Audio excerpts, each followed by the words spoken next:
I'm the only on here. You could have called me and I would not give a With the controversy surrounding Shiloh Hendrix and the over $500,000 raised in her support, and to be honest, I see why, but personally for me, I'm not gonna allow myself to be emotionally manipulated by a word. All words, they have meaning, but words only have power if we give them power. I am a grown man, and in what world am I about to sit here and allow a word to have agency over my mood and emotions? Especially when I know that someone is only using that word to elicit a response out of me. I'm not gonna give them that power. I am way too strong. A lot of us honestly are way too strong to allow a word to control my emotions in my life. And this is coming from someone who has been called the hard R twice, and I'll get to those stories later on in this video. But what happened to the saying, sticks and stones may break my bones, but words will never hurt me? What happened to that? Whether it ends with an A or ends with the R, personally, I've never really cared about the word. And I've come across a lot of other black people who feel the same way, because while yes, the word has an incredible harsh history and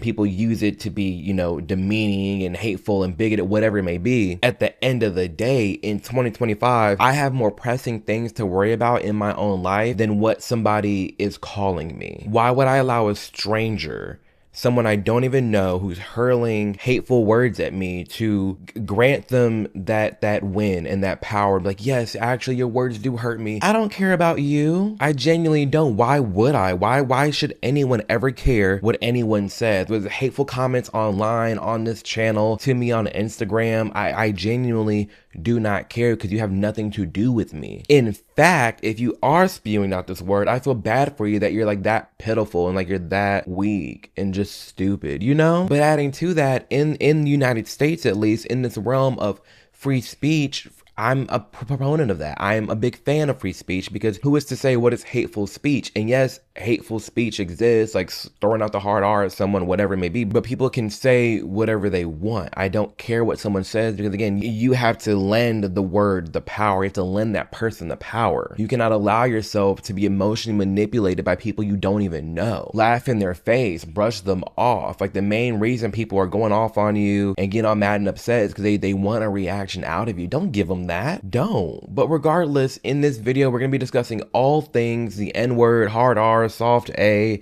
this Shiloh Hendrix person, and much, much more. So if you like this kind of content, be sure to subscribe. Did you call the child the word?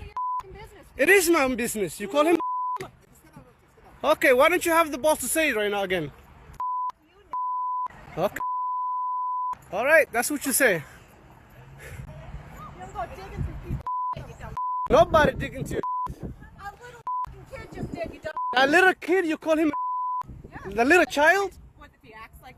Are you about to hit him? You chase him here? There's a couple things that stand out about this video. One, she's referring to a little kid. You're this angry, you're this upset that you're going off on a kid, calling him a hard R. You need help, honestly. And I feel bad for the child that she's holding, because it's like, you're not exhibiting a clear way of how to handle your emotions. Is it wrong that the girl was getting stolen from? Yes. And that's not okay, but it's also, personally, she has every right to say this and do this, but I'm not siding with her. I don't think it's right that she's out here just calling little 5-year-olds a hard R.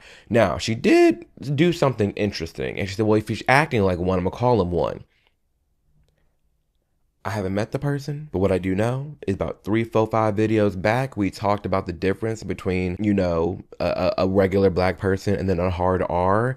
We reacted to another black guy making that distinction, and how that's kind of like a known thing in the black community. Like, there's like regular black people and then there's hard R's, and anybody can be a hard R. Maybe that's what she was referring to. I don't know, but regardless, what Shiloh did was wrong, but I'm not gonna say that Shiloh should be getting in trouble or should be facing death threats or this, that, and whatever.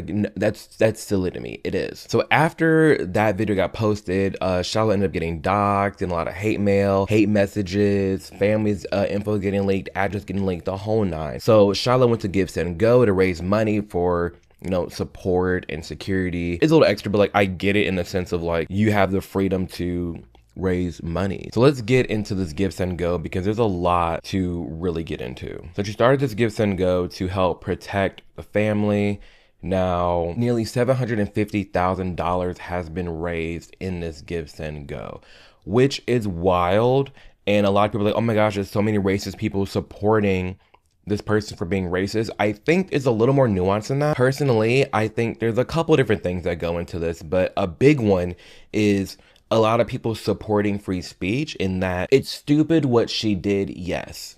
I don't approve of it, but I think a lot of this comes down to hypocrisy, in that you have this white woman saying, oh, this person's a hard R, this kid's a hard R, and they're getting, attacked, and they're getting hate, whatever. But like, it is weird and hypocritical that when a white person says the N-word, all of a sudden black people want to rally together for once and go after said white person and scream racism, scream, you don't respect our ancestors, you don't respect this, you don't respect that. When what we experience in the United States and what we see is a lot of black people not even respect themselves. You don't even respect your ancestors. You don't even respect each other. How is it that we're screaming, rallying, crying, oh my gosh, America's so racist, everybody's supporting the Shiloh person, but like, we kill each other nonstop. We don't rally around the hood talking about, oh my gosh, this little kid got shot. We need to rally and protect our community. We need to stop this violence, this and that. We don't do that. At that, we use the word even in negative connotations to each other sometimes. The other video I mentioned talking about how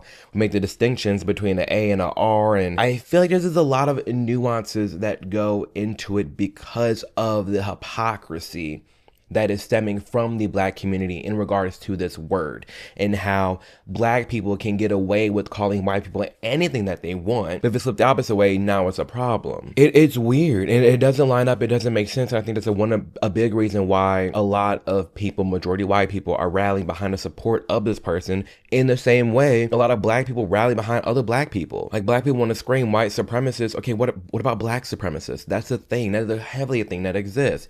And then something else to get into regarding this Give, Send, Go is these donation names. Okay, so some of them are trying to spell out slurs. Some of them are trying to be very rude. Make Shiloh a millionaire, protect white children, Fifi, 5L, NDI, white devil, blacks can, they're really trolly. It's stupid. It is. But in the same breath, I get it in the sense that, like, it's almost like white people have had enough. You mean to tell me black people can rally together in the streets in the name of BLM and pollute businesses, tear down stores? I've gone through my video critiquing the black community. We can do all that. But the second a random white woman says a hard R, and now all of a sudden you're upset, and then you want to be upset that they're raising money, it's stupid. I'm not defending it, but at the same time, it's like, it's hypocritical. It doesn't make sense. It's all stupid to me. It's stupid that Shiloh even said the word to begin with. It's stupid that blacks were going after her for saying the word. And it's stupid that she's like having to raise money to protect her family because of all the threats. And then it's stupid how people are like trying to overly politicize this. It's all dumb. It really is. But again, I'm not looking at the money raised and going, oh my gosh, America's so racist. Look at all these people who are donating to racism. This is all racism. No, I think it really is the context of a lot of white people fed up with how much racism that black people get away with. If black people didn't respond to the story in the way that they did, and they didn't go after this woman's family, they weren't being so extra, then the Give, Send, Go wouldn't even be a thing because she wouldn't need to be protected. I feel like black people ultimately made this woman a millionaire by acting so reactionary and lending agency and power to a word that they use all the time. And yes, its context is a little different in that she was meaning for it to be hateful. She was meaning for it to be derogatory. She was meaning for it to be demeaning. However, it is still on the receiving end. There's no point to be this emotional. If I'm at a park, if that was me, and this white woman is calling a black kid, or even my black kid, a hard R, I'll just be like, you're being stupid, and just let her go about her day. Because getting this upset, the reaction is not warranted. It's extra. How are blacks on 10, like level 100, this mad and upset that this woman said the hard R, but on a level 30, with the amount of kids that are shot and killed in Chicago? Because I hate to be the person that's like, okay, but what about? Okay, but what about? But what about? But hear me out. If we're talking about a word versus death, and the energy isn't matching up, and that's why people are so upset. And I'm so tired of this argument. This argument has been gone on for decades now about the N-word, and at this point we use it so much, just forget about it. It's stupid. We've been talking about the N-word non-stop. Who can say it? Who can rap it? Black people getting offended when a white person says it. White people shouldn't have the N-word passed. This, that. It's a word. It's truly just a word, and we shouldn't be going after people and silencing people just for using this word, even if it's under hate speech, because again, in a nation of free speech, hate speech also falls under that. Is it stupid? Yes, but I will always fight for the right for anyone to say anything they want as long as they're not calling for harm. If you're not calling to harm somebody, then it's like you're really at the discretion of yourself to get upset or not. And I don't want someone to, like, who's gonna dictate who says what is hateful? Because words change, meaning change, context change, because you can be like,